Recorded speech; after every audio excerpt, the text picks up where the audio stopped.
జ్యోతిష శాస్త్రం ప్రకారం ప్రతి రాశికి ఒక ప్రత్యేకమైన శక్తి ఉంటుంది. కొన్ని రాశుల వారు సాధారణ జీవితానికి మించి లోతైన ఆలోచనలు, అంతర్గత భావనలు మరియు దైవిక అనుభూతులతో జీవిస్తారని నమ్మకం ఉంది. అలాంటి వారు ఇతరుల భావనలు సులభంగా అర్థం చేసుకుంటారు. అలాగే భవిష్యత్తులో ఏమి జరుగుతుందో ముందుగానే ఊహించే శక్తి కూడా వారిలో కనిపిస్తుంది.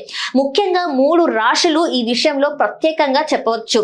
మీన రాశిలో పుట్టిన వారు చాలా సున్నితమైన మనస్సు కలిగిన వారు. వీరు కలలు కనే స్వభావంతో పాటు బలమైన ఊహాశక్తిని కలిగి ఉంటారు. ఎవరు ఏమనుకుంటున్నారు, ఎవరి మనస్సులో ఏముందో మాటల కన్నా ముందే వీరు గ్రహించగలుగుతారు.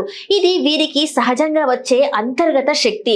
వీరు సాధారణంగా ఒంటరిగా ఉండడం ఇష్టపడతారు. ఆ సమయంలోనే వారు తమ ఆత్మతో మాట్లాడుకుంటూ లోతైన ఆలోచనలో మునిగిపోతారు. ప్రకృతి, సంగీతం, ధ్యానం వంటి విషయాలపై వీరికి ఆకర్షణ ఎక్కువగా ఉంటుంది. ఆధ్యాత్మిక విషయాల్లో వీరు సులభంగా లీనమవుతారు.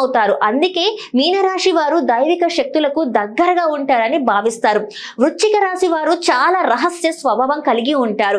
వీరి లోతైన ఆలోచనలు, నిశ్శబ్దంగా ఉండే అలవాటు, గమనించే శక్తి వీరిని ప్రత్యేకంగా నిలబెడతాయి. జీవితంలో కనిపించని ఆశయాలపై వీరికి ఎక్కువగా ఆసక్తి ఉంటుంది. జీవితం, మరణం, ఆత్మ, పునర్జన్మ వంటి విషయాలపై వీరు ఆలోచిస్తూ ఉంటారు.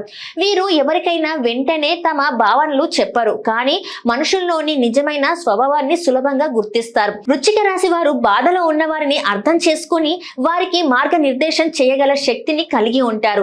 ఈ లోతైన అవగాహన వల్లే వీరిని ఆధ్యాత్మికంగా శక్తివంతమైన వారిగా భావిస్తారు. ధనుసు రాశి వారు స్వేచ్ఛను ప్రేమించే వ్యక్తులు. వీరు కొత్త విషయాలు తెలుసుకోవడం, కొత్త ప్రదేశాలు చూడడం, భిన్నమైన ఆలోచనలను అర్థం చేసుకోవడానికి ఇష్టపడుతూ ఉంటారు. జ్ఞానం కోసం ఎప్పుడూ వెతుకుతూనే ఉంటారు. వీరు తత్వశాస్త్రం, మత విశ్వాసం గురించి చదవడం, ఆలోచించడం ఇష్టపడతారు. ప్రకృతితో గడపడం, కొండలు, నదులు, అడవులు వంటి చోట్లలో ఉండడం వీరికి ఆత్మశాంతిని ఇస్తుంది.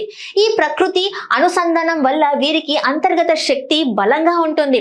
భవిష్యత్తు గురించి కొన్ని సందర్భాలలో స్పష్టమైన భావనలు కూడా వీరికి కలుగుతాయని నమ్మకం ఉంది.